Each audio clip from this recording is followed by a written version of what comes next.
Hey everyone, Andy Earl here from Write It Great. Today we're going to dive into something fascinating. What actually makes good writing? Not just okay, not just readable, but genuinely good. The kind of writing that changes how people think. And I'm going to share a secret that most writing advice completely misses. It's not about grammar, vocabulary, even storytelling techniques. It's about understanding how the human brain processes new ideas. By the end of this video, you'll understand why some writing sticks in your mind while other writing just disappears. So let's get into it. Picture your favorite park. You know those unofficial paths that form when everyone keeps taking the same shortcut across the grass? Those paths exist in your brain too. Every time you think about something in a certain way, you strengthen that neural pathway. It becomes your default route. Here's why this matters for writing. When you're trying to teach someone something new, you're essentially asking them to stop walking their usual path and take a different route instead. But just like in the park, people will naturally gravitate toward their familiar way of thinking. This is why so much writing fails to make an impact.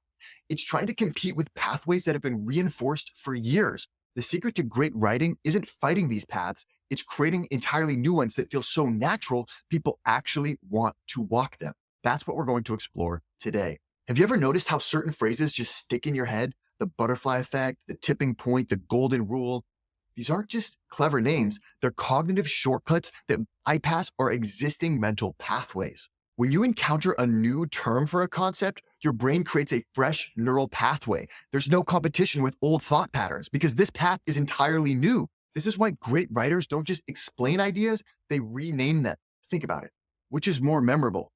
The tendency for people to overestimate their abilities or the Dunning-Kruger effect? The second one gives your brain a new file folder to put the information in. You know that feeling when you're trying to explain something, but it feels like your words are just bouncing off the other person's head?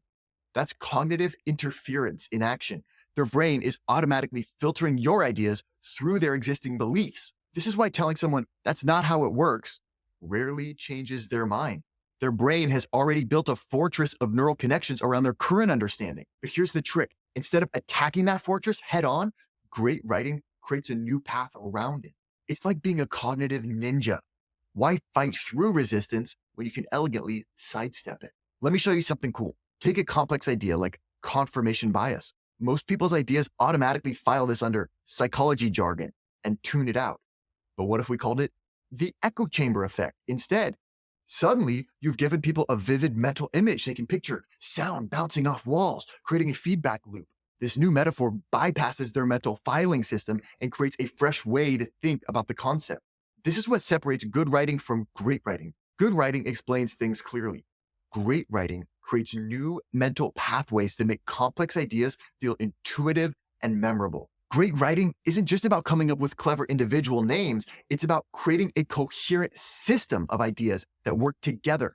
Let me show you two brilliant examples of this in action.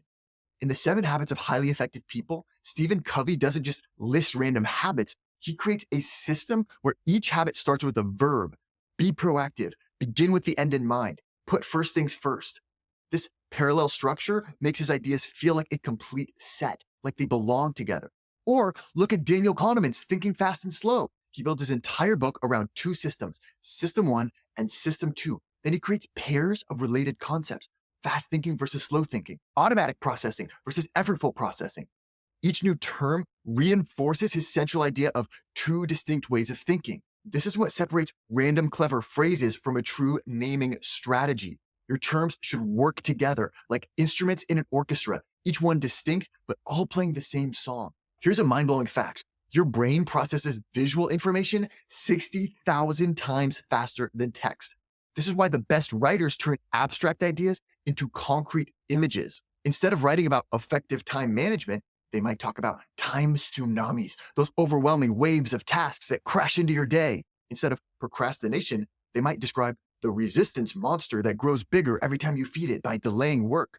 These aren't just fancy metaphors. They're cognitive tools that help your readers build their own mental memory palaces. When you create effective names for your ideas, you're not just making your writing more memorable, you're actually changing how people think. Every time someone uses your term, they strengthen that neural pathway. Your language becomes part of their mental toolkit. This is how great writing creates lasting change, not by fighting old thought patterns, but by building new ones. The best writing doesn't just inform, it transforms how people think. By understanding how the brain processes new information and creating fresh neural pathways through strategic naming, you can make your ideas not just memorable, but truly influential. So think about this next time you're writing something. Are you explaining ideas or are you creating new mental pathways? If you found this video helpful, don't forget to like, share, and subscribe for more insights into the science of great writing. Drop a comment below with your favorite example of a memorable name for a concept. See you next time.